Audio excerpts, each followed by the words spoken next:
বাংলাদেশের পুরাতন মুভিগুলারে ভাই যে কি সেবন করে বানাইতো হেরাই ভালো জানে না। মানে মুভিগুলার মধ্যে যখন নায়ক গুন্ডারে পিডায় তখন মাইরের কিছু আইকনিক শব্দ যেমন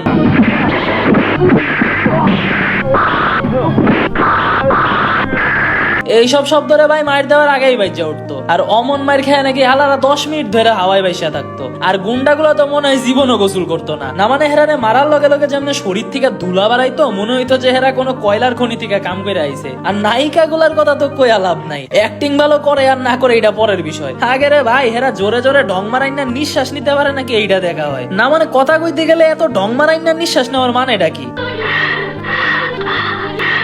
মনে হয় যে মাইকেরা শ্বাসনালীর মধ্যে ঢুকাইয়া রাখছে। মনে হয় যে আমি মুভি না অন্য কিছুই দেখতাছি। না মানে ছোটবেলায় একদিন বিটিভিতে শাকিব খান আর অপু বিশ্বাসের একটা মুভি দেখতাছিলাম। তো মুভির মাঝখানে হুট করে শাকিব খানের একটা সিম্পল নরমাল কথায় যেমন জোরে জোরে নিঃশ্বাস ফেলাইয়া কথা কইতাছিল রে ভাই, আমারও না পানি পিপাসা লাগছে।